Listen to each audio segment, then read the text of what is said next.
Okay so guys, partnership account हमारा successfully complete हुआ। अब नेक्स्ट बड़ा इंटरेस्टिंग टॉपिक लेते हैं जिसका वेटेज भी एग्जाम्स में काफ़ी ज़्यादा होता है, कंपनी अकाउंट्स। हमारे सिलेबस में तीन ही बड़े टॉपिक है। एक है पार्टनरशिप अकाउंट, एक है कंपनी अकाउंट्स और एक है sole proprietor. Sole proprietor is very very easy. Come partnership accounts थोड़ा टेक्निकल है, उसमें थोड़ी नई नई एडजस्टमेंट्स आती है, इसलिए स्टूडेंट्स को थोड़ा सा पार्टनरशिप अकाउंट्स डिफिकल्ट जाता है। और कंपनी अकाउंट्स तो पूरा जर्नल एंट्री बेस्ड है। अगर आपको जर्नल एंट्रीज आती है, लॉजिक समझ गया, तो फिर company accounts is very easy for you. तो ये partnership accounts and company accounts, ये दो टॉपिक मिला के हमारा अराउंड 20 to 25 मार्क्स का सिलेबस कवर होता है। तो हमने पार्टनरशिप सक्सेसफुली रिवाइज कर लिया है अभी। अब हम देखेंगे company accounts. Okay, so company कितनी प्रकार की होती है? भिन्न भिन्न प्रकार की कंपनीज है, अलग अलग वैरायटी की कंपनीज है, जैसे कि गवर्नमेंट कंपनी है, फॉरेन कंपनी है, प्राइवेट कंपनी है, public company, 1% company, small company, listed company, unlisted company, company limited by shares, company limited by guarantee, holding company, subsidiary company. तो ऐसी अलग अलग तरीके की कंपनीज है। ओके, सो ये चीज़ों पे हमें एग्जाम में सवाल जनरली नहीं पूछते, क्योंकि हमारा अकाउंट्स का पेपर है, प्रैक्टिकल पेपर है, तो प्रैक्टिकल क्वेश्चंस ही आएंगे। ठीक है, अलॉटमेंट पे, फोर फीचर पे, इशू पे, है ना। तो इन सारी चीज़ों पे हमारे क्वेश्चंस आते हैं। और वैसे भी टाइप्स ऑफ कंपनीज, जो थेरी है, थेरी हमें इंटर में और फाइनल में बहुत ज़्यादा डिटेल में देखना है। कंपनी लॉ जब हम पढ़ेंगे, कंपनी अकाउंट, कंपनीज एक्ट 2013 हम जब पढ़ेंगे, तब हमें ये सारी चीज़ें बहुत डिटेल में पढ़ने मिल जाएगी। तो फिर भी एक ब्रीफ ओवरव्यू ले लेते हैं 5 मिनट में। कंपनी मतलब क्या है? कंपनी एक ऑर्गेनाइजेशन है, एक लीगल एंटिटी है जो एक लॉ के जरिए फॉर्म हुआ है। कौन सा लॉ? Companies act 2013। पहले कौन सा था? Companies act 1956। इसके कुछ फीचर्स देख लेते हैं, फीचर्स देखने से हमें बहुत क्लैरिटी आ जाएगी। ठीक है, इनकॉर्पोरेटेड एसोसिएशन, कंपनी एक इनकॉर्पोरेटेड एसोसिएशन है। इसे इनकॉर्पोरेट करना पड़ता है, बनाना पड़ता है, ऑटोमेटिकली नहीं आती है। सेपरेट लीगल एंटिटी, कंपनी अलग है और उसके मतलब कंपनी की अपनी एक खुद की आइडेंटिटी है। XYZ लिमिटेड, XYZ लिमिटेड को एक अलग लीगल एंटिटी माना गया है। परपिचुअल एग्जिस्टेंस, मतलब ऐसा नहीं है जैसे कि सोल प्रोप्राइटरशिप फर्म है, अगर पार्टनर मर गया तो बिजनेस खत्म हो गया, है ना। लेकिन कंपनी के केस में ऐसा नहीं है। कंपनी का एग्जिस्टेंस लंबे समय तक के, परपिचुअल एग्जिस्टेंस है, कंपनी कभी खत्म नहीं होती। ठीक है, कंपनी वाइंड अप कर रहे हैं या लिक्विडेट कर रहे हैं तब कंपनी बंद हो जाएगी। लेकिन अगर हम वाइंडिंग अप या लिक्विडेशन नहीं कर रहे तो कंपनी चलते जाएगी, चलते जाएंगी, मेंबर्स बदलते जाएंगे, ओनर बदलते जाएंगे। कॉमन सील, कंपनी का एक सील होता है जिसे कॉमन सील कहेंगे। लिमिटेड लाइबिलिटी, कंपनी के जो ओनर्स है, जो मेंबर्स हैं, उनकी लाइबिलिटी लिमिटेड है। ठीक है, लाइबिलिटीज एक तो लिमिटेड विद शेयर हो सकती है या लाइबिलिटी लिमिटेड विद गारंटी हो सकती है। लाइबिलिटीज लिमिटेड विद शेयर्स मतलब जितना उन्होंने शेयर का पैसा भरा है, जितना पेड अप कैपिटल है, उतना उनका लाइबिलिटी होगा। जितना अनपेड है उतना उनका लाइबिलिटी होगा। और liability limited with company limited with guarantee मतलब जो भी मेंबर है, जो भी ओनर है कंपनी का, उन्होंने जितनी गारंटी दे रखी है उतना उनका लाइबिलिटी है। Distinction between ownership and membership, company है किसकी भैया जी? कंपनी हमारी है, मेंबर्स की है। ठीक है, कंपनीज है मेंबर्स की, लेकिन चला कौन रहे? डायरेक्टर्स चला रहे, मैनेजर्स के चला रहे। तो मतलब owners and management, there is distinction between ownership and management. जो ओनर है वो कंपनी चलाएगा ऐसा जरूरी नहीं है। जैसे कि मैं भी रिलायंस इंडस्ट्री का शेयर होल्डर हूँ, I also have shares of Reliance industries. तो क्या मैं डेली रिलायंस के ऑफिस में जाता हूँ? नहीं। I am the owner, I am the member उस पर्टिकुलर शेयर्स के लिए जितना मेरे पास है, लेकिन इसका ये मतलब नहीं कि मैं उसके मैनेजमेंट में भी हूँ। नॉट ए सिटीजन, इसे सिटीजन नहीं कहेंगे। ट्रांसफेरेबिलिटी ऑफ शेयर, अब मेरे पास जो रिलायंस के शेयर है वो मैं ट्रांसफर कर सकता हूँ ना, तो मैं किसी को भी शेयर बेच सकता हूँ। तो शेयर ट्रांसफर हो रहा है, इसका मतलब मेंबरशिप ट्रांसफर हो रही है, इसी का मतलब ओनरशिप बार बार चेंज हो सकती है। मेंटेनेंस ऑफ बुक्स, जी हाँ, कंपनीज को भी बुक्स ऑफ अकाउंट्स मेंटेन करने पड़ेगी। कैसे? सेक्शन 128 ऑफ कंपनीज एक्ट 2013 हमें maintenance of books of accounts के बारे में बात करते हैं। पीरियोडिक ऑडिट, समय समय पे हमें ऑडिट करवाना होगा, company audit, tax audit, statutory audit. Right of access to information, जो शेयर होल्डर है, जैसे कि मैं शेयर होल्डर हूँ रिलायंस का, तो रिलायंस कंपनी में मेरा अधिकार है, मेरी ओनरशिप है, तो मैं उनसे रिलायंस इंडस्ट्री की मैनेजमेंट से कुछ इन्फॉर्मेशन समय समय पे ले सकता हूँ। ये आपको डिटेल में फाइनल में देखने मिलेगा जब आप कंपनीज एक्ट देखोगे, ठीक है। अब देखते हैं टाइप्स ऑफ कंपनीज, भिन्न भिन्न प्रकार की कंपनीज है। एक है गवर्नमेंट कंपनी। गवर्नमेंट कंपनी मतलब कौन सी company?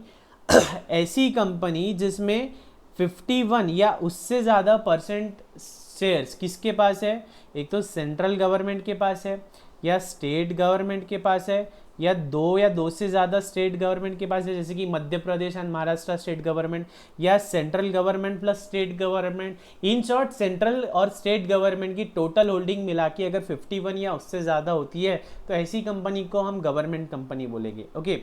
Foreign company, foreign company किसको बोलेंगे?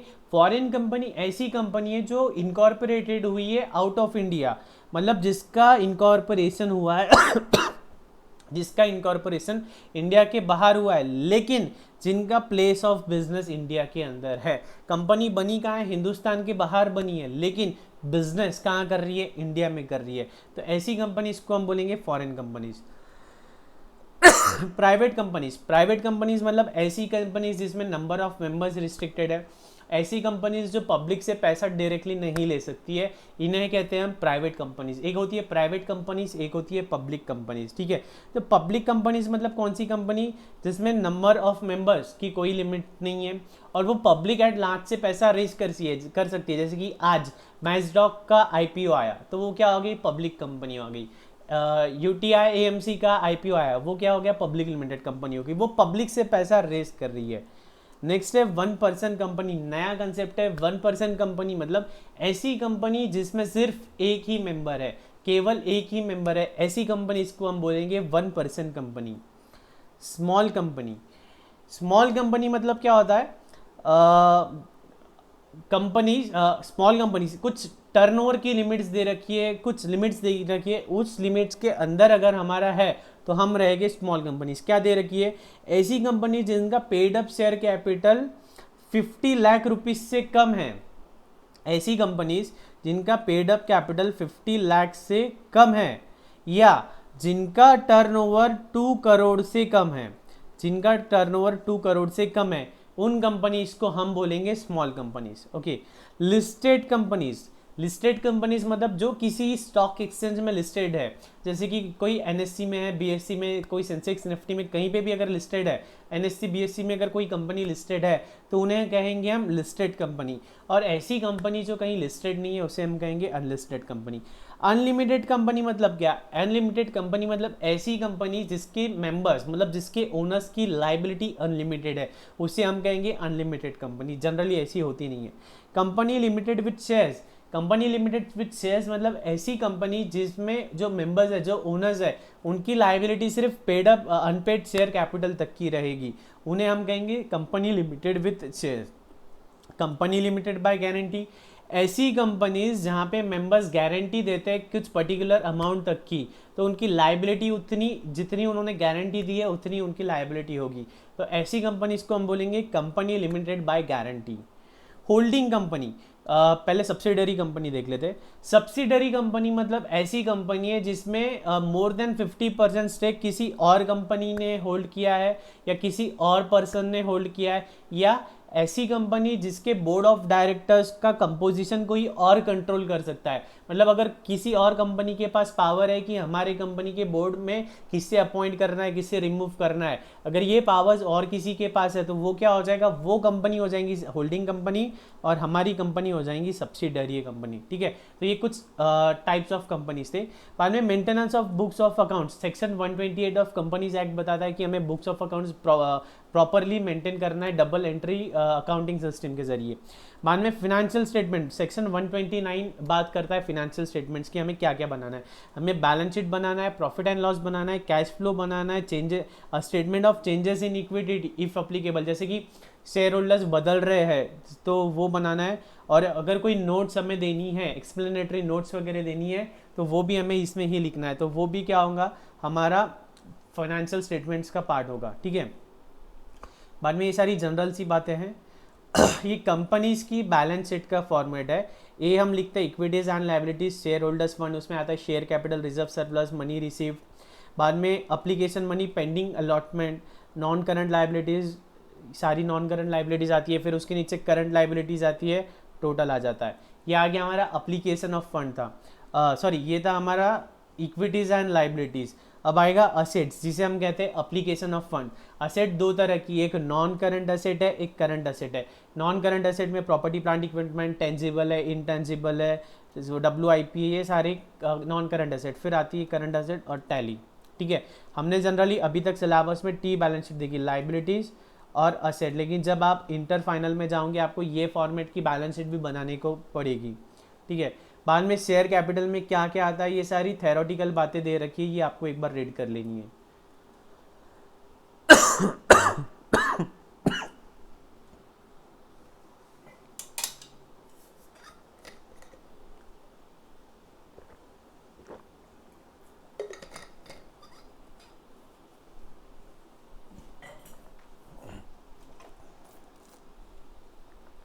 ठीक है। नेक्स्ट है important, issue, forfeiture and re issue of shares. Company के जो शेयर्स है वो इशू कैसे होते हैं, उसकी प्रोसेस क्या है, इशू कैसे करना है, पैसा कैसे लेना है, ये हमें डिटेल में समझना है, ठीक है। हमें इसकी सिर्फ अकाउंटिंग पार्ट देखना है। एक्चुअल में इशू की जो प्रोसेस है वो काफ़ी बड़ी होती है और काफ़ी कॉम्प्लिकेटेड होती है, जो हमको सेबी सिक्रा में फाइनल लेवल पे पढ़ने को मिलेगी, लेकिन उसका अकाउंटिंग तो हमें अभी से सीख लेना है, ठीक है। अकाउंटिंग बहुत सिंपल है, बस कुछ बेसिक एंट्रीज है। आपको जर्नल, अगर जर्नल एंट्री पास करते आती है तो आप सिंपली ट्रांजैक्शन को पढ़ के सारी जर्नल एंट्रीज पास कर सकते हो। सिर्फ आपने ट्रांजैक्शन पढ़ लिया तो आप सारे ट्रांजैक्शंस को प्रॉपरली रिकॉर्ड कर सकते हो, ठीक है। एक बात ध्यान रखना, अगर IPO आ रहा है, शेयर इशू करने की प्रोसेस को हम कहते हैं IPO, इनिशियल पब्लिक ऑफर, ठीक है।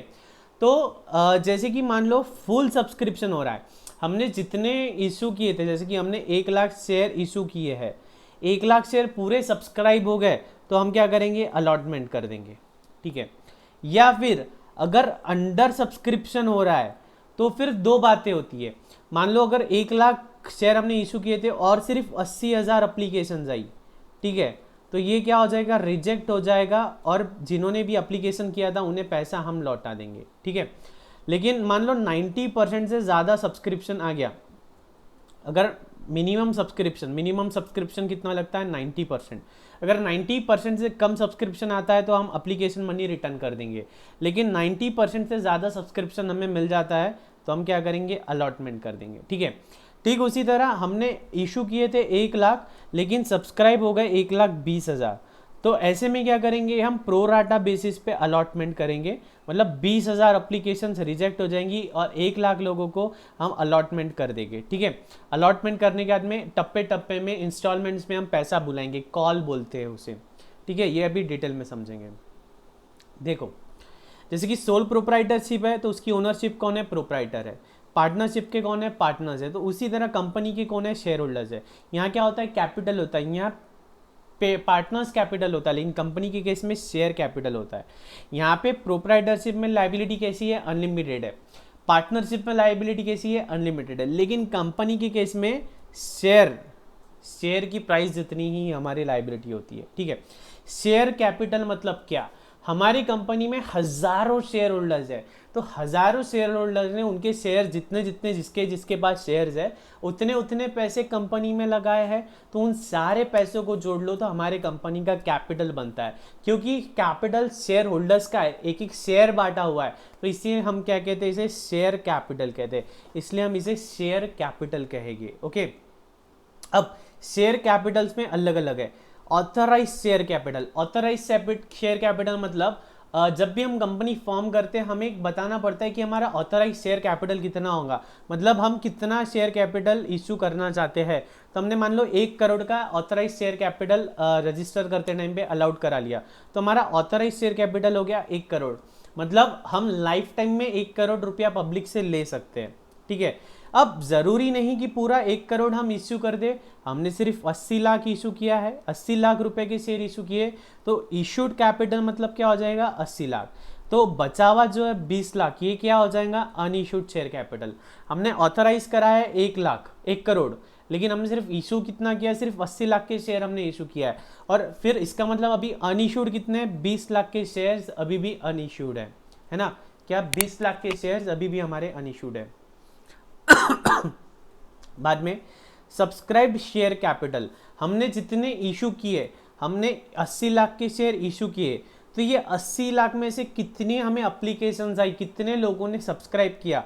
मान लो 70 लाख शेयर सब्सक्राइब हो गए, तो इसका मतलब क्या हो गया, 80 लाख में से 70 लाख सब्सक्राइब्ड है और 10 लाख हमारे अनसब्सक्राइब्ड है, 10 लाख हमारे अंडर सब्सक्राइब्ड है। ऐसा भी हो सकता है सब्सक्राइब 90 लाख ने किया होगा, लेकिन हमने इशू कितने किए, 80 लाख, तो हमने जो ऊपर देखा था ओवर सब्सक्रिप्शन वाला केस आ जाएगा। ठीक है, तो ये सारी बातें सिंपल बातें हैं। Paid up share capital, paid up share capital मतलब हमने कितने इशू किए थे और हमने जितने इशू किए थे उतने लोगों ने सब्सक्राइब कर दिए और हमने टाइम पे जब जब पैसा बुलाया उन्होंने पे कर दिया है, तो उसे हम बोलेंगे पेड अप शेयर कैपिटल। ठीक है, कई बार क्या होता है हमने सिर्फ 8 रुपये बुलाया लेकिन सामने वाले ने, शेयर होल्डर ने 10 रुपये भेज दिए, तो इसका मतलब 2 रुपये क्या किया उसने, एडवांस में दे दिया है, 2 रुपये अभी एडवांस में दे दिया है। कई बार ऐसा होता है कि हमने पैसा बुलाया है लेकिन सामने वाला पैसा दे नहीं रहा है, तो उससे हम क्या कहेंगे, calls in arrears. I hope कि आपको ये सब रिवीजन हो रहा है, आपने पहले पढ़ रखा है। अगर आप ऐसा सोच रहे होंगे कि ये देख के ही मैं पहली बार पढ़ूंगा, तो बात नहीं बनने वाली है। आपको पहले खुद की पढ़ाई कंप्लीट होनी चाहिए, फिर ही आपको ये वीडियोस काम पड़ेंगे। ठीक है, इलस्ट्रेशन 1 देखते हैं, सिंपल एकदम।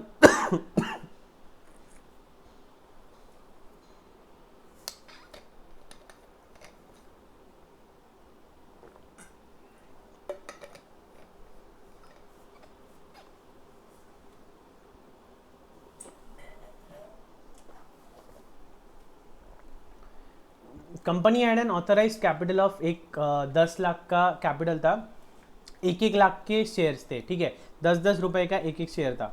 It decided to issue 60,000 share issue करना है, लेकिन अप्लीकेशंस मिल गई है 70,000 और उसने 60,000 शेयर इशू करना था तो 60,000 इशू कर दिया, बचे भी अप्लीकेशंस रिजेक्ट कर दिया है। डिमांड किया है उसने 9 रुपये पर share. All the share holders have paid amount called except one share holder holding 5,000 who has paid only 7 रुपया। ठीक है, हमने 60,000 शेयर इशू किए है और 60,000 शेयर होल्डर से हमने कितना, 9 रुपया बुलाया है। सब ने हमें 9 रुपये दे दिए, लेकिन एक शेयर होल्डर जिसके पास 5,000 शेयर्स थे उसने सिर्फ 7 रुपये दिए, मतलब 2 रुपये अभी भी नहीं दिए, तो 2 रुपये क्या हो जाएंगे, कॉल्स इन अरियर्स हो जाएंगे। हमें बैलेंस शीट बनाना है तो इसकी नोट्स देखेंगे। शेयर कैपिटल ऑथराइज कितना है हमारा, 1 लाख शेयर है 10 रुपये के हिसाब से, तो 10 लाख का ऑथराइज कैपिटल है। हमने इशू कितना किया है, 60,000 इशू किया है 10 के भाव से, तो 6 लाख का हमारा इशू कैपिटल है। हमने कॉल कितना किया है, अच्छा जितना इशू किया है उतना ही सब्सक्राइब हुआ है, तो उतना ही सब्सक्राइब हुआ है। ठीक है, अब हमने कॉल कितना किया है, हमने 60,000 शेयर्स पे 9 रुपये कॉल की है, तो 60,000 इंटू 9 मतलब 5,40,000 हमने कॉल की है।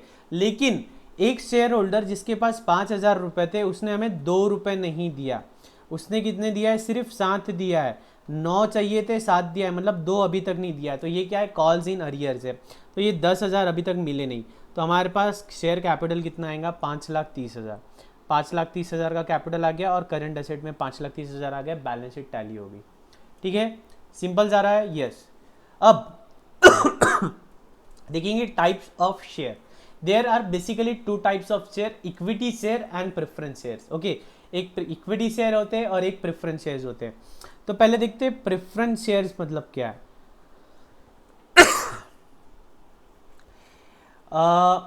प्रेफरेंस शेयर्स मतलब ऐसे शेयर्स होते हैं जिन्हें प्रेफरेंस मिलता है, उन्हें हम बोलते हैं प्रेफरेंस शेयर। प्रेफरेंस मतलब पहले जिन्हें प्रेफरेंस, जिसे पहले मौका मिलता है। किस चीज़ में पहले मौका, डिविडेंड में। जब हमारी बुक्स ऑफ अकाउंट्स हम क्लोज करते हैं, प्रॉफिट आता है, तो प्रॉफिट क्या करेंगे, ओनर्स को बांट देंगे। अब ओनर्स 2 तरह के, एक इक्विटी शेयर होल्डर्स है और एक प्रेफरेंस शेयर होल्डर्स। तो पहले हम प्रेफरेंस शेयर होल्डर्स को पैसा बांटेंगे। प्रेफरेंस शेयर होल्डर्स को डिविडेंड पहले मिलता है, इतना ही नहीं, जब कंपनी खत्म होती, मतलब कंपनी का जब वाइंडिंग अप होता है या लिक्विडेशन होता है, तो असेट्स बेचते हैं, बाहर की लाइबिलिटीज हम सेटल करते हैं। फिर बाद में जो ओनर है, ओनर कौन है, प्रेफरेंस शेयर होल्डर्स और इक्विटी शेयर होल्डर्स, तो उसमें हम पहले प्रेफरेंस शेयर होल्डर्स को पैसा देते हैं और उसके बाद में कुछ पैसा अगर बचा तो फिर इक्विटी शेयर होल्डर्स को देते हैं। तो प्रेफरेंस शेयर होल्डर्स को प्रेफरेंस मिलता है डिविडेंड में और रिपेमेंट ऑफ कैपिटल में, ठीक है, डिविडेंड में और रिपेमेंट ऑफ कैपिटल में। अब जनरली प्रेफरेंस शेयर होल्डर्स को वोटिंग राइट नहीं होता है, जनरली प्रेफरेंस शेयर होल्डर्स को वोटिंग राइट नहीं होता है। अब प्रेफरेंस शेयर्स भी दो तरह के हैं, एक है क्यूमुलेटिव, एक है नॉन क्यूमुलेटिव प्रेफरेंस शेयर्स। अगर मान लेते cumulative preference shares, cumulative preference shares ऐसे शेयर है जिसपे अगर मान लो ईयर 1 में हमने कोई डिविडेंड नहीं दिया, तो ईयर 2 में हमने डिविडेंड नहीं दिया, ईयर 3 में हमने डिविडेंड नहीं दिया, तो ईयर 1 का जो डिविडेंड है वो यहाँ अक्यूमुलेट होते जाता है। यहाँ पे भी नहीं दिया तो यहाँ अक्यूमुलेट होते जाता है, यहाँ नहीं दिया तो यहाँ अक्यूमुलेट होता है। मतलब जब भी डिविडेंड मिलेगा तो हर साल का डिविडेंड हमें एक साथ मिल सकता है। मतलब ऐसा नहीं है कि हमें ये साल डिविडेंड नहीं मिला तो डूब गया, ये साल नहीं मिला ना अगले साल मिल जाएगा, अगले साल भी नहीं मिला तो उसके अगले साल मिल जाएगा, क्यूमुलेट होते जा रहा है। जो डिविडेंड का अमाउंट है वो क्यूमुलेट होते जाता है। On the contrary non cumulative preferences, ये कैसे प्रेफरेंसेस होते हैं जिनका डिविडेंड क्यूमुलेट नहीं हो रहा है। इस साल मिला तो ठीक है, इस साल नहीं मिला तो डूब गया। ओके, इस साल अगर डिविडेंड मिल जाता है तो ठीक है, इस साल अगर डिविडेंड नहीं मिला तो वो डूब गया। नेक्स्ट है पार्टिसिपेटिंग प्रेफरेंस शेयर होल्डर।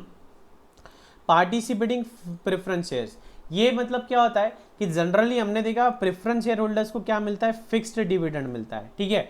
तो क्या होता है, प्रॉफिट आया, प्रॉफिट में से पहले प्रेफरेंस शेयर होल्डर्स को प्रेफरेंस डिविडेंड मिल जाता है, फिर बाद में इक्विटी शेयर होल्डर्स को इक्विटी डिविडेंड मिल जाता है, फिर उसके बाद में भी अगर सरप्लस बचता है तो फिर वो प्रेफरेंस शेयर होल्डर्स और इक्विटी शेयर होल्डर्स बांट लेते हैं, ठीक है।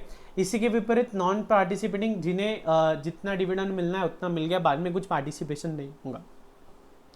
Redeemable preference shares, redeemable preference shares मतलब क्या होता है, जो कुछ समय बाद रिडीम होते हैं, ठीक है, जो वापस जैसे कि हमने शेयर होल्डर है, शेयर होल्डर ने प्रेफरेंस शेयर्स में पैसा लगाया है, तो हमारे बैलेंस शीट में प्रेफरेंस शेयर कैपिटल आ गया।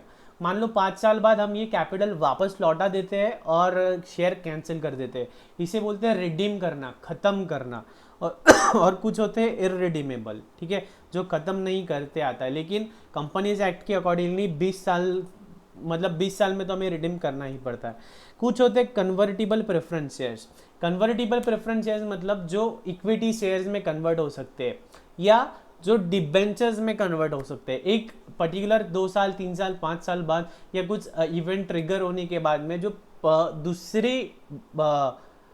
दूसरे इंस्ट्रूमेंट में जो कन्वर्ट हो जाएंगे उससे हम कहेंगे कन्वर्टिबल प्रेफरेंस शेयर्स। एक होता है नॉन कन्वर्टिबल प्रेफरेंस शेयर्स, मतलब जो कन्वर्ट नहीं होते, नॉर्मल प्रेफरेंस शेयर्स। अब आती है इक्विटी शेयर्स की बात। तो इक्विटी शेयर्स मतलब क्या, इक्विटी शेयर्स मतलब जो प्रेफरेंस शेयर्स नहीं है वो है इक्विटी शेयर्स, है ना।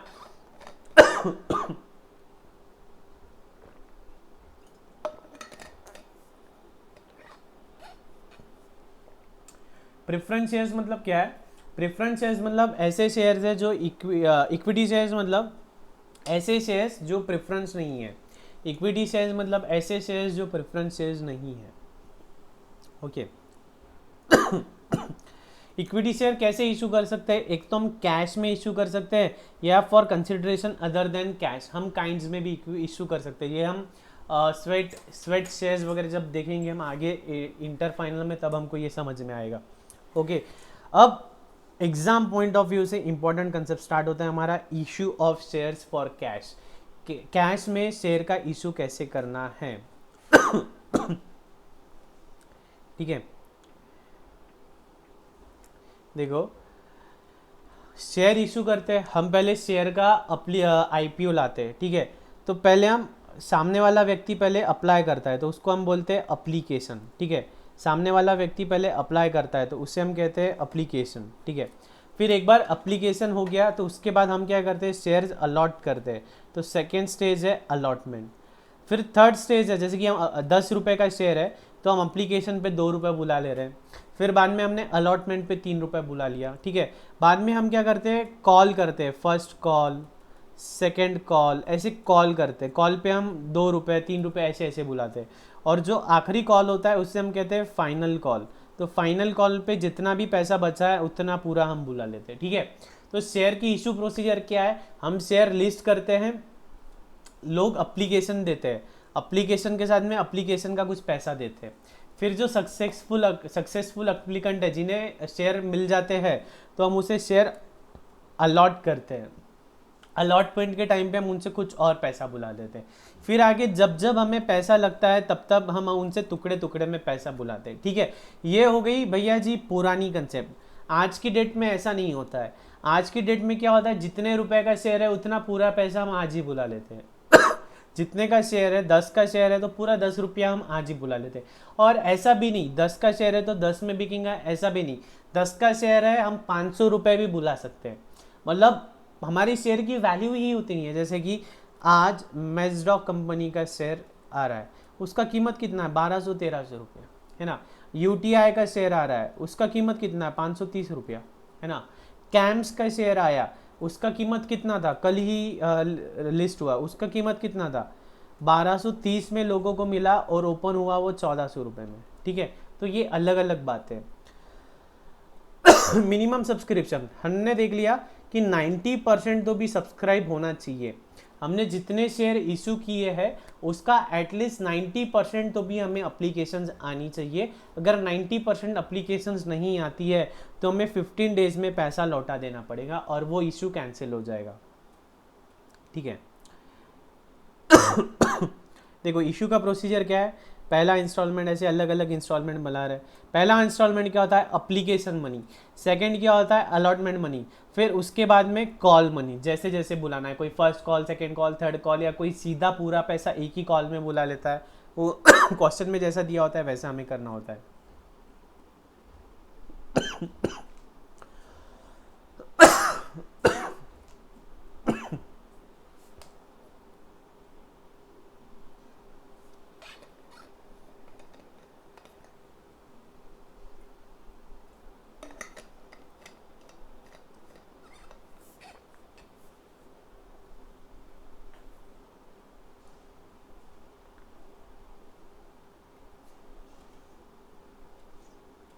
ठीक है, नेक्स्ट देखेंगे हम जर्नल एंट्रीज। काफी सिंपल है।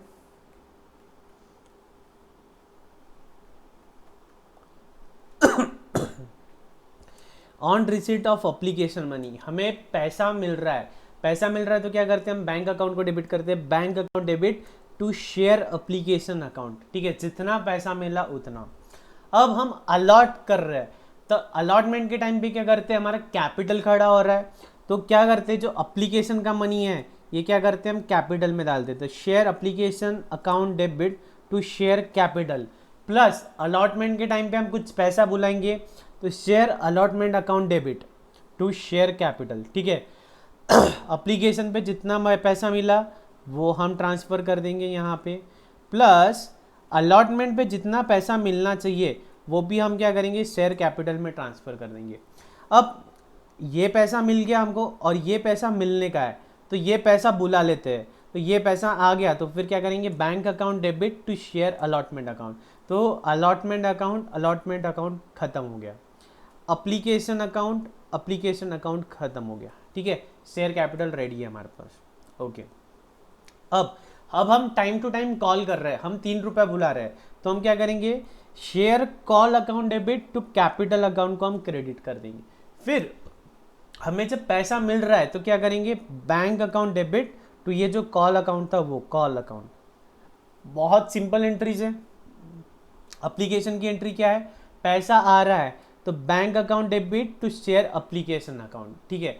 अलॉटमेंट कर रहे हैं तो अलॉटमेंट के टाइम पे सबसे पहले क्या करेंगे, जो एप्लीकेशन का पैसा है वो कैपिटल में डाल देंगे, प्लस अलॉटमेंट का और पैसा ड्यू करेंगे। फिर नेक्स्ट स्टेज में वो पैसा बुला लेंगे। फिर नेक्स्ट स्टेज में हम कॉल ड्यू कर रहे हैं तो कॉल अकाउंट डेबिट करेंगे और कैपिटल में वो डाल देंगे। फिर कॉल का जब पैसा मिल रहा है तो बैंक अकाउंट डेबिट और वो जो कॉल का पैसा मिल रहा है वो कॉल अकाउंट क्रेडिट। सिंपल एकदम, ठीक है। अब सब्सक्रिप्शन 3 तरह से हो सकते हैं। हमने 1 लाख शेयर इशू किए थे तो हो सकता है पूरे 1 लाख सब्सक्राइब हो जाए, तो इसे हम बोलेंगे फुल सब्सक्रिप्शन। हो सकता है सिर्फ 90,000 सब्सक्राइब हुए हो, तो इसे हम कहेंगे अंडर सब्सक्रिप्शन। हो सकता है 1,10,000 के लिए हमें एप्लीकेशन आई हो, तो इसे कहेंगे हम ओवर सब्सक्रिप्शन। सॉरी, 3 बातें पॉसिबल है। 1 लाख हमने इशू किया, हो सकता है 1 लाख के लिए सब्सक्रिप्शन मिल जाए, तो ये हो जाएगा हमारा फुल सब्सक्रिप्शन।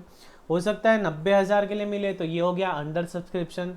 हो गया अगर ज़्यादा के लिए हमें सब एप्लीकेशन मिल गई, तो ये हो गया ओवर सब्सक्रिप्शन। तो 1 बाय 1 देखेंगे फुल सब्सक्रिप्शन। क्वेश्चन पढ़ना है आपको, सिंपल है। 10,000 इशू किए हमने, 50 रुपये ईच एप्लीकेशन पे, 50 रुपये सॉरी 10,000 इक्विटी शेयर्स हम इशू कर रहे हैं, 50 रुपये उसकी कीमत है। कैसे कैसे एप्लीकेशन पे हम बुला रहे हैं 15 रुपये, अलॉटमेंट पे बुला रहे हैं हम 20 रुपये, फाइनल कॉल हम बुला रहे हैं 15 रुपये, तो टोटल 50 रुपये। तो इसकी एंट्रीज क्या, जब एप्लीकेशन की, तो एप्लीकेशन पे क्या होगा, हमें कितने शेयर है, 10,000 इंटू 15, कितना 10,000 इंटू 15 मतलब 1.5 लाख रुपए बैंक में आ गए। तो bank account debit 1.5 lakh to equity share application account. ठीक है, फिर क्या करेंगे, हम इसको कैपिटल में ट्रांसफर कर देंगे, equity share application account debit to equity share capital. फिर जब हम अलॉट कर रहे हैं, तो हम क्या करते हैं, अलॉटमेंट का पैसा ड्यू करते हैं, तो अलॉटमेंट अकाउंट डेबिट कहाँ डाल देते हैं, कैपिटल में, टू इक्विटी शेयर कैपिटल। फिर जब अलॉटमेंट का पैसा मिलता है, अच्छा अलॉटमेंट पे कितना करना है, 20, 10,000 इंटू 20। जब पैसा मिलता है तो बैंक अकाउंट डेबिट 10,000 इंटू 20 है ना, 2 लाख। और किसके पेटे मिला, किसके अगेंस्ट मिला, अलॉटमेंट के अगेंस्ट मिला, तो bank account debit to equity share allotment account. ठीक है, बाद में जब हम कॉल कर रहे हैं, तो कॉल को ड्यू करो, first call account debit to किसके पेटे है, ये इक्विटी शेयर कैपिटल। कितना पैसा है, 15 रुपया इंटू 10,000 शेयर। पैसा बुला लो, पैसा आता है तो क्या होता है, बैंक अकाउंट डेबिट किसके अगेंस्ट आया है, फर्स्ट कॉल के अगेंस्ट, तो to equity share first call account. ठीक है, सिंपल जा रहा है, yes. Under subscription, under subscription मतलब हमने जितना इशू किया था उससे कम सब्सक्राइब हुआ है, तो वैसे केस में क्या करेंगे, हम 43,000 का इशू लाए हैं, 43,000 शेयर हमको इशू करना है, 100 रुपये कीमत है। ये 100 रुपये कैसे बुला रहे हैं हम, एप्लीकेशन पे 20, अलॉटमेंट पे 30, पहले कॉल पे 25, दूसरे कॉल पे 25, ऐसे कुल मिला के 100 रुपये हमको बुलाना है। लेकिन सिर्फ 40,000 शेयर्स के लिए एप्लीकेशन आया था, हमने इशू कितना किया, 43,000, लेकिन लोगों ने इंटरेस्ट कम बताया और सिर्फ 40,000 शेयर्स के लिए हमें एप्लीकेशंस मिली थी। अलॉटमेंट वॉज मेड ऑन 1 जून, और 1 जून को अलॉटमेंट होगी, तो हमें इसको जर्नलाइज करना है। ठीक है, करेंगे। बैंक में पैसा कितना आया, 40,000 शेयर्स के लिए, तो bank account debit to equity share application account है ना, कितना 40,000 शेयर के हिसाब से 20 रुपया। फिर हम क्या कर रहे हैं, अलॉट कर रहे हैं, तो ये जो एप्लीकेशन का पैसा है इसको हम क्या करेंगे, शेयर कैपिटल में ट्रांसफर कर देंगे। फिर बाद में हमने 40,000 शेयर्स को अलॉट कर दिया, तो क्या करते हैं, अलॉटमेंट पे कुछ पैसा बोलेंगे, तो अलॉटमेंट ड्यू की एंट्री करेंगे, शेयर अलॉटमेंट अकाउंट डेबिट कहाँ जाता है, पूरा पैसा शेयर कैपिटल में जाता है। फिर अलॉटमेंट का पैसा बुला लो, पैसा बुलाना है कैसे, bank account debit to allotment account है ना। फिर बाद में क्या है, पहला कॉल ड्यू करेंगे, call account debit due 25 into 40,000 है ना। फिर पैसा बुला लो, bank account to share capital, उसी तरह सेकेंड है उसी तरह सेकेंड है। समझ में आ रहा है, 1 मिनट ब्रेक ले लो लगे तो।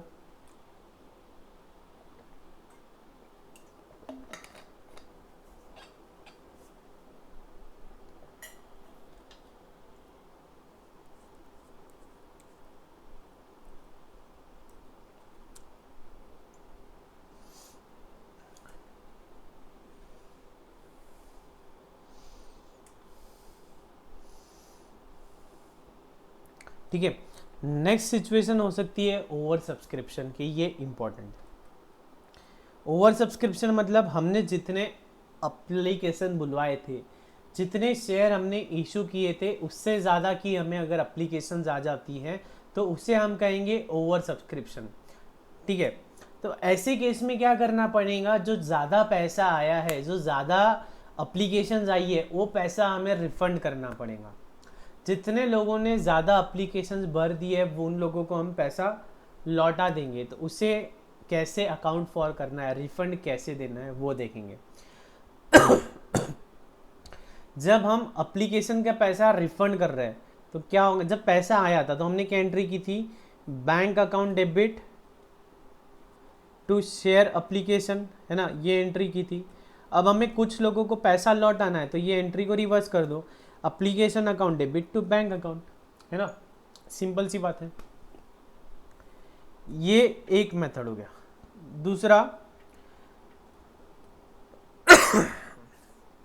दूसरा कई बार क्या हो सकता है कि जो हमें ज़्यादा पैसा मिला है वो हम, अब जैसे कि एक इंसान है उसने 10 शेयर के लिए अप्लाई किया है लेकिन हमने उसे सिर्फ 5 शेयर दिए हैं, 5 शेयर अलॉट किए, इशू किए, तो पैसा तो उसने 10 शेयर के लिए दिया है हमने इशू कितने किए, उसको सिर्फ 5 किए, तो ये जो बचे हुए 5 शेयर है इसका पैसा हमारे पास रखा हुआ है।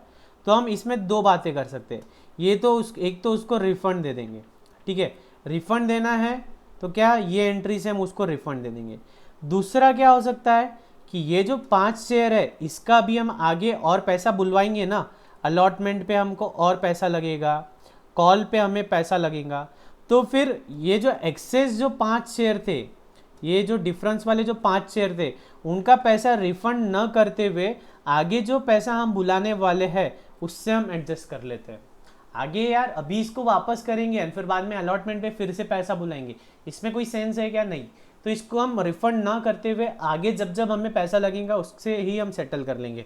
तो इसकी एडजस्टमेंट क्या होंगी, एप्लीकेशन अकाउंट और डेबिट होगा, ठीक है। कुछ हमने अलॉटमेंट में सेटल किया है, कुछ हमने कॉल्स में सेटल किया है, या कुछ हमने बैंक्स में, और जो बच जाता है वो बैंक के जरिए पे कर देते। With the application money accepted for allotment, मतलब अलॉटमेंट में जो पैसा आना चाहिए था वो भी हम यहीं से सेटल कर ले रहे हैं। Next, with the amount received in advance, जब हमने एप्लीकेशन एक्सेप्ट कर ली तो तुरंत उसे अलॉटमेंट का भी पैसा देना है, तो हम ये अलॉटमेंट सेटल कर ले रहे हैं। लेकिन कॉल का पैसा आज देना है क्या? नहीं, कॉल तो हम 1 महीने बाद, 2 महीने बाद या कभी भी कर सकते हैं। तो हमने ये पैसा उसने रिटर्न किया है क्या? नहीं। तो ये इसे हम क्या बोलेंगे, कॉल्स इन एडवांस। कॉल कब होने वाली थी? 1 महीने बाद कॉल होने वाली थी, लेकिन उसने एप्लीकेशन पे ही हमें ज़्यादा पैसा दे दिया और ये हम कॉल से सेटल कर रहे हैं। तो ये आज हमारी लाइबिलिटी है क्या? आज ये ड्यू हो रहा है क्या? नहीं, ये तो 1 महीने बाद मिलने वाला था, लेकिन हमको एप्लीकेशन पे ही मिल गया। हमने बोला अब इसे कैश में वापस करेंगे, फिर 1 महीने बाद वापस बुलाएंगे, इससे अच्छा इसे हमारे पास ही रहने देते हैं। तो क्या ये हमारे शेयर कैपिटल में जाएगा क्या? नहीं। इसे हम बोलेंगे कॉल्स इन एडवांस, एडवांस में पैसा मिला है, इसे हम क्या बोलेंगे, हमें एडवांस में पैसा मिला है, ठीक है। इलस्ट्रेशन 4 देखते हैं। 50,000 इक्विटी शेयर्स,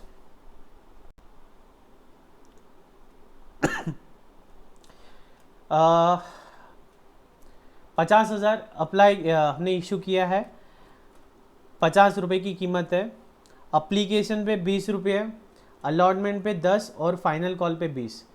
एप्लीकेशन पे 20, अलॉटमेंट पे 10 और फाइनल कॉल पे 20। हमने 50,000 एप्लीकेशंस बांटी थी, हमें 60,000 एप्लीकेशंस आ गई है, मतलब 10,000 एप्लीकेशंस को हमको रिजेक्ट करना है, मतलब 10,000 एप्लीकेशंस हम रिजेक्ट करेंगे।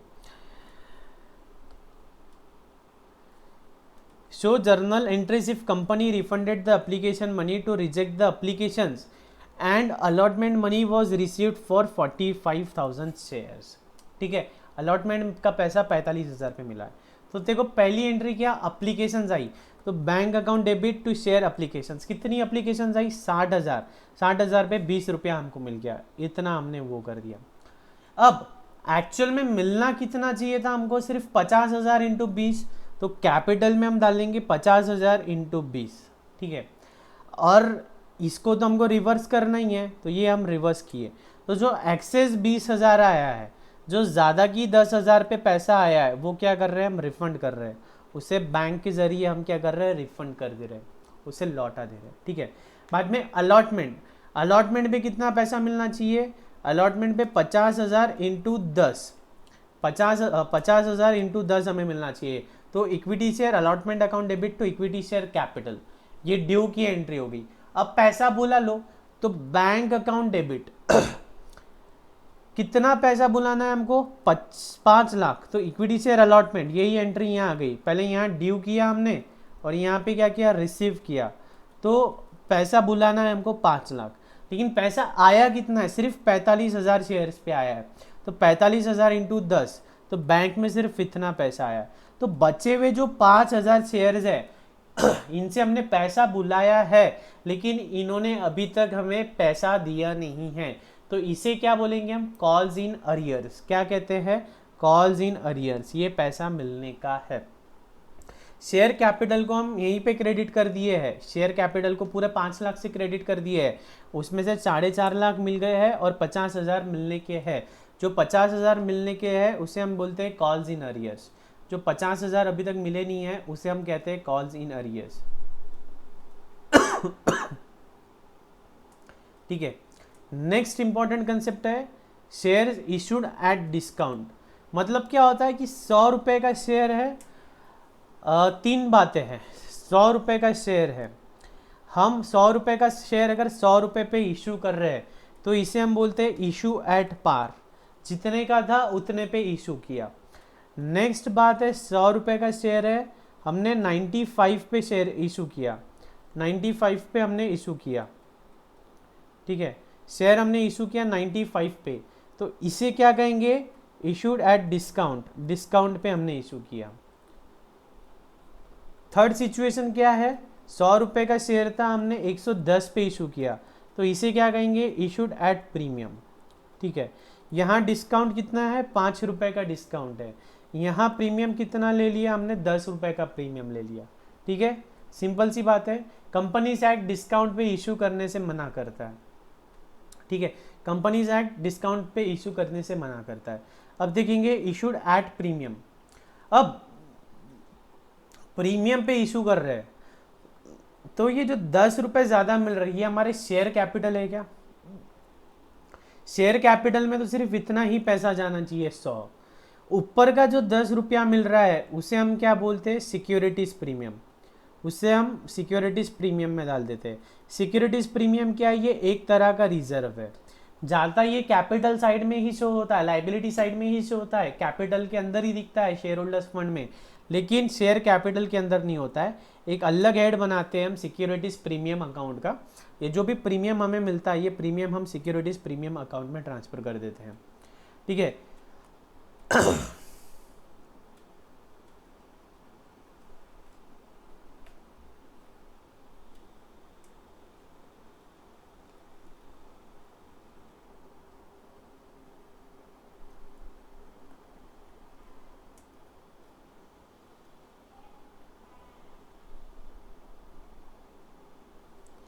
ठीक है। तो प्रीमियम पे जब हम अलॉट करते हैं तो उसकी इंटरेस्ट क्या होती है, जैसे कि प्रीमियम, अच्छा अब जो प्रीमियम अमाउंट है, ये जो 10 रुपये हमें प्रीमियम का मिल रहा है, ये क्या हो सकता है, हम कभी भी बुला सकते हैं। ठीक है, जो प्रीमियम है वो हम अप्लीकेशन के टाइम पे ही बुला लेंगे, या हो सकता है अलॉटमेंट के टाइम पे बुलाए, या हो सकता है हम कॉल्स के टाइम पे वो प्रीमियम को बुलाएंगे। ठीक है, तो जब हम बुलाएंगे तब उसकी हम एंट्री पास करेंगे। ठीक है, तो समझ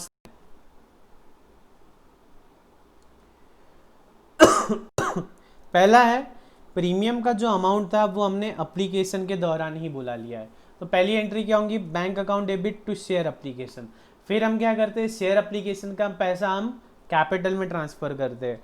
तो share application account debit share capital, share capital कितना, जितना एप्लीकेशन में मिलना था, और टू सिक्योरिटीज प्रीमियम, जितना प्रीमियम है वो सिक्योरिटीज प्रीमियम अकाउंट में जाएगा। ठीक है, मान लो हमने जो प्रीमियम का पैसा है वो अलॉटमेंट के टाइम पे बुलाया है, तो क्या करेंगे, अलॉटमेंट अकाउंट डेबिट, जितना कैपिटल में जाना चाहिए उतना डाल देंगे कैपिटल में, और जो प्रीमियम का अमाउंट है वो हम डाल देंगे सिक्योरिटीज प्रीमियम में। और बैंक से जब पैसा मिलेगा वो पूरा मिलेगा, मतलब कैपिटल प्लस प्रीमियम दोनों अमाउंट मिला के हमें पैसा मिलेगा। ओके, नेक्स्ट देखते हैं इलस्ट्रेशन 6। सिंपल है, 100 रुपये का शेयर है, 25 रुपये प्रीमियम पे दे रहे हैं, 25, 75 और बचा जब लगेगा तब। जो 75 है इसके अंदर 25 रुपये का प्रीमियम है, 25 रुपये का प्रीमियम इसमें इंक्लूडेड है। ठीक है, कहाँ पे है वो, अलॉटमेंट पे।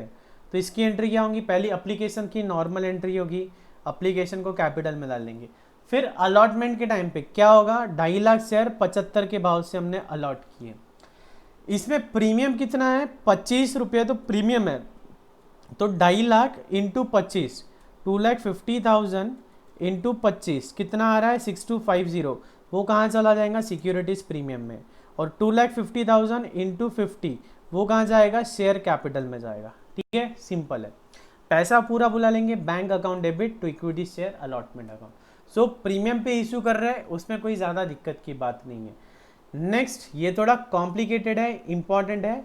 ओवर सब्सक्रिप्शन हो रहा है, जैसे कि हमने 1 लाख शेयर्स के लिए अप्लीकेशंस बुलाई थी, हमें 1.5 लाख शेयर्स की आ गई है। कई आईपीओ 100 टाइम्स भी ज़्यादा ओवर सब्सक्राइब होते हैं, जैसे कि मैक्सडॉक जो आज मतलब जो एक मतलब कल जो आईपीओ खत्म हो रहा था मैक्सडॉक, वो 5 टाइम ओवर सब्सक्राइब हुआ।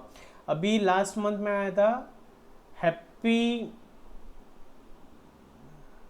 हैप्पी नाम से कुछ, तो भी 15 दिन पहले एक आईपीओ आया था, वो 150 टाइम्स अप्लाइड हो गया था। मतलब जहां 1 लाख शेयर आने थे, वहां 1 लाख इंटू 150, इतने सारे अप्लीकेशंस आ गए, इतने ज़्यादा टाइम्स ओवर सब्सक्राइब हुआ। तो ऐसे टाइम पे ओवर सब्सक्राइब हुआ है, तो हमें किन किन को पैसा अलॉट करना है, किन किन को शेयर्स अलॉट करना है, वो देखेंगे। तो क्या होता है, जाहिर सी बात है, हमें 1 लाख शेयर इशू करने थे, लेकिन अप्लीकेशंस आ गई है 1,20,000 के लिए, तो 20,000 क्या करेंगे, हम रिजेक्ट करेंगे। 20,000 अप्लीकेशंस हम रिजेक्ट करेंगे। तो जो अप्लीकेशंस रिजेक्ट करेंगे, तो उसका सीधा सीधा application account debit to bank account, उनको पैसा रिफंड कर देंगे। और जो प्रो राटा अलॉटमेंट किया है हमने, तो क्या करेंगे, कई लोगों का कैसा होता है प्रो राटा अलॉटमेंट, मतलब कई लोग ऐसे होते हैं जिन्होंने 10 शेयर्स के लिए अप्लाई किया है, उनको मिल रहे हैं 5 शेयर्स। ठीक है, तो ये जो एक्सेस 5 शेयर्स के पैसे हैं, वो क्या करेंगे, हम आगे अलॉटमेंट में सेटल कर लेंगे। आगे का पैसा हम अलॉटमेंट में सेटल कर लेंगे, रिफंड ना देते हुए अलॉटमेंट में सेटल कर लेंगे। This question is very important. ठीक है, इसे वेरी इंपॉर्टेंट बोल के इस क्वेश्चन को मार्क करना है। अब देखो, एक कंपनी है JPHP, ऑथराइज कैपिटल 10 लाख है, ये भूल जाना है। ठीक है, ऑथराइज को भूल जाना है। इशू किया उसने 6 लाख। ठीक है, 30 जून को पूरा इशू हो गया और हो गया। बाद में फर्दर इशू कर रहा है वो 1 लाख का, 10 shares at a price of 14 रुपए। देखो 10 लाख उसका ऑथराइज्ड है, भूल जाओ इसको। 6 लाख उसने इशू किया और वो सब्सक्राइब हो गया, भूल जाओ इसको। अब वो 1 लाख का और इशू कर रहा है, क्या रेट पे कर रहा है, 14 रुपए पे, मतलब एट द रेट ऑफ 14, मतलब 4 रुपये क्या है इसमें प्रीमियम है, 4 रुपया प्रीमियम है। ठीक है, उसमें आप पैसा कैसे कैसे बुला रहा है, 2 रुपये अप्लीकेशन के टाइम पे, allotment to be made on 10 July and a further ₹5 per share including premium.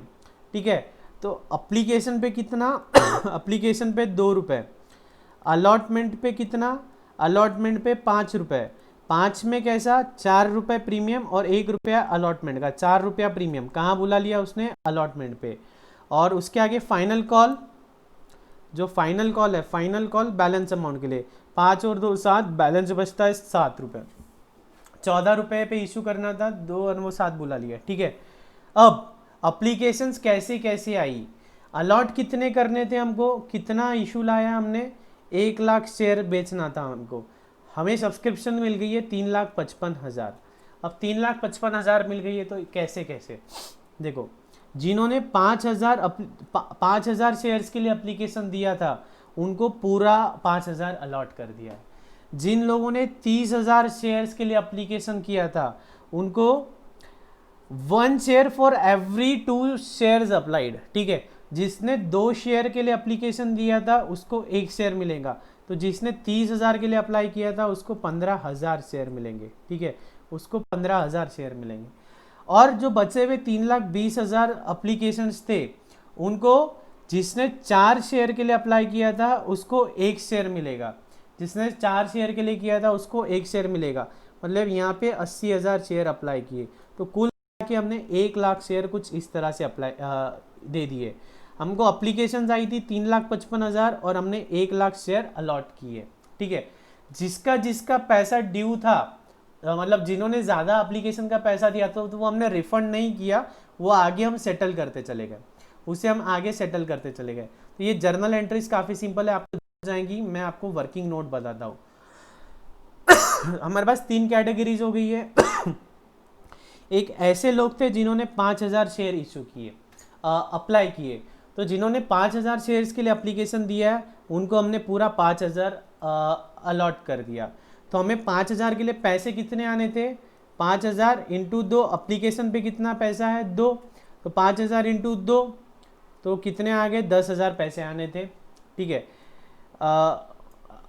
10,000 रुपये आने चाहिए थे और रुपए मिले कितने हैं, 10,000 रुपये मिले। तो मतलब कुछ ज़्यादा मिला है क्या, नहीं, ज़्यादा कुछ मिला नहीं है। ठीक है, एक्सेस कुछ भी नहीं मिला है। बाद में अलॉटमेंट पे कितने पैसे चाहिए, अलॉटमेंट पे 5,000 शेयर है, 5,000 शेयर है, अलॉटमेंट पे हम 5 बुला रहे हैं, तो 5,000 इंटू 5, 25,000 अलॉटमेंट पे आने चाहिए थे और 25,000 अलॉटमेंट पे आ गए। ठीक है, जैसे जैसे पैसे लगे वैसे वैसे बुला लिए।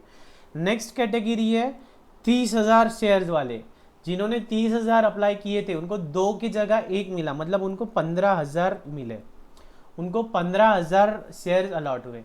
अब 15,000 शेयर्स के लिए पैसे कितने चाहिए थे, 15,000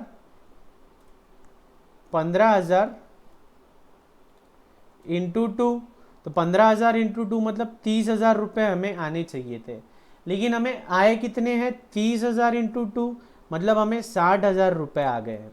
कितने आ गए, 60,000 रुपये आ गए।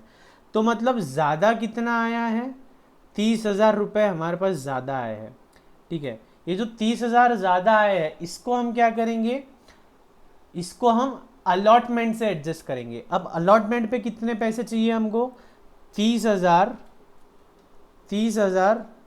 इंटू 5, सॉरी 15,000 इशू किया ना हमने, तो 15,000 इंटू 5, 75,000 रुपीज़ चाहिए हमको।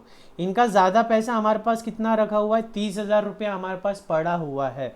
तो 30,000 हमने सेटल कर लिया, 75 चाहिए थे तो 45,000 हम बुलवा लेंगे। ठीक है, 45,000 हम बुलवा लेंगे। ठीक है, नेक्स्ट कैटेगरी क्या थी, नेक्स्ट कैटेगरी कुछ ऐसी थी, ऐसे शेयर होल्डर्स थे जिन्होंने 3,20,000 के लिए अप्लाई किया था। तो जिन्होंने 4 के लिए अप्लाई किया था उनको 1 मिला है, तो जिन्होंने 3,20,000 के लिए अप्लाई किया था उनको 80,000 मिला है। ठीक है, 80,000 के लिए पैसे कितने आने चाहिए थे, 80,000 इंटू 2 मतलब 1,60,000 रुपये हमें चाहिए थे। पैसे आए कितने हैं, 3,20,000 इंटू 2 मतलब 6,40,000 रुपये आए हैं। कितने पैसे आए हैं हमारे पास, 6,40,000। तो 6,40,000 माइनस 1,60,000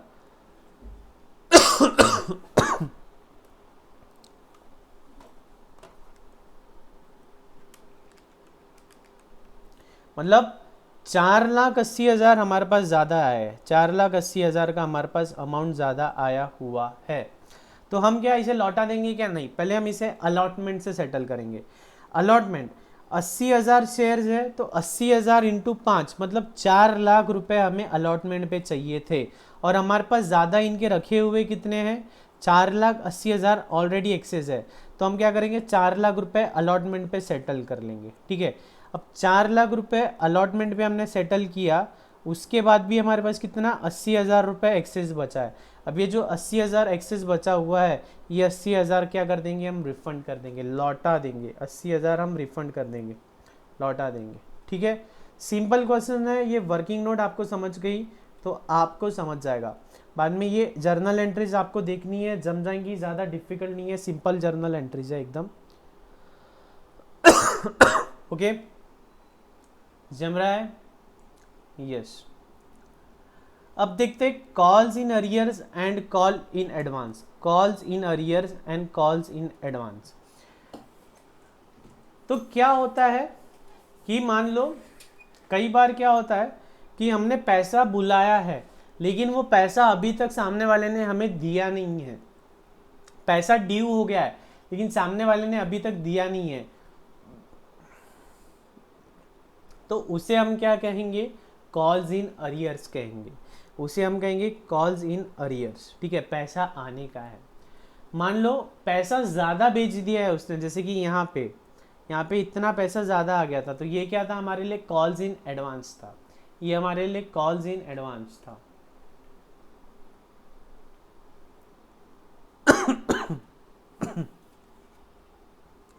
ठीक है, नेक्स्ट, अब इसकी अकाउंटिंग कैसे करनी है भैया जी, देखते हैं जरा। कॉल्स इन अरियर्स,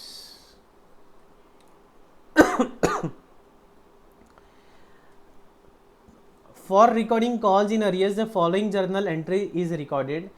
जितना अनपेड है उसको डेबिट कर देते और जिसके अगेंस्ट ड्यू है उसे क्रेडिट कर देते।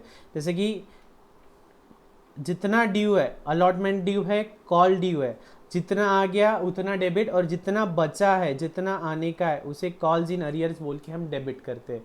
जितना पैसा आने का है उसे कॉल्स इन अरियर्स बोल के हम डेबिट करते हैं। ठीक है, उसके बाद में कॉल्स इन एडवांस, पैसा एडवांस में मिला है तो bank account debit to calls in advance, ज़्यादा पैसा मिला है। ठीक है, बाद में जब अभी अब इलस्ट्रेशन देखते हैं तो इलस्ट्रेशन देखने पे हमको समझ में आएगा। जैसे कि हमें did not receive first call and 10,000 equity shares at the rate of 3 पर शेयर विच वॉज ड्यू। ठीक है, दिस वॉज रिसीव्ड ऑन 1 अप्रैल 2017, तो इसको जर्नलाइज करना है। तो हमें मिला नहीं है तो क्या करेंगे, calls in arrears account debit to, कौन सा है वो, किस पे का पैसा नहीं मिला है, फर्स्ट कॉल का, तो calls in arrears account debit to equity share first call account, जितना है वो उतना। ठीक है, और जब मिल रहा है 1 अप्रैल 2017 को मिला है तो कॉल्स इन अरियर्स को रिवर्स कर देंगे, bank account debit to calls in arrears account. ठीक है, सिंपल जा रहा है। ओके, अब देखो इंटरेस्ट का भी तो कैलकुलेशन होना चाहिए ना। हमें पैसा मिलना कब चाहिए था, ये 1 जुलाई को मिलना चाहिए था, 1 जुलाई 2016 को मिलना चाहिए था, लेकिन मिला कब है, 1 अप्रैल 2017, मतलब 9 महीने बाद मिला है, 9 मंथ्स के बाद में मिला है। तो इस पे हमें इंटरेस्ट लेना चाहिए ना उससे। हमें पैसा मिलना था जुलाई 16 में, पैसा मिला है अप्रैल 17 में, मतलब 9 महीने लेट मिला है। तो ये 9 महीने जब पैसा लेट मिला है तो हमने time value of money mathematics में पढ़ा है कि हमें इंटरेस्ट मिलना चाहिए।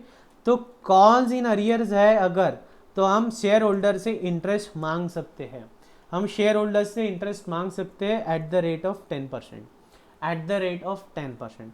ठीक उसी तरह मान लो कॉल्स इन एडवांस है, जैसे कि यहाँ देखो हमें 6,40,000 रुपये एडवांस मिले हैं, सॉरी ये 4,80,000 हमारे पास एडवांस पड़ा है, ज़्यादा का पैसा पड़ा है जो हमने आगे अलॉटमेंट पे एडजस्ट किया है, और अलॉटमेंट और कॉल पे एडजस्ट किया है। हमारी लाइबिलिटी क्या थी, जब हमें एक्सेस मिल गया था तभी हमने लौटा देना चाहिए था, लेकिन हमने लौटाया क्या नहीं, हमने आगे अलॉटमेंट वगैरह पे सेटल किया उसको। तो इसका मतलब हमारे पास पैसा ज़्यादा आया हुआ था, हमने यूज़ किया है उसे, तो हम सामने वाले व्यक्ति को इंटरेस्ट देंगे। तो कॉल्स इन एडवांस के केस में कंपनी शेयर होल्डर्स को इंटरेस्ट देती है, क्या रेट से, मैक्सिमम 12%। कॉल्स इन अरियर्स में शेयर होल्डर्स कंपनी को इंटरेस्ट देता है, कॉल्स इन एडवांस में कंपनी शेयर होल्डर्स को इंटरेस्ट देती है। ठीक है, सिंपल है एकदम, यस।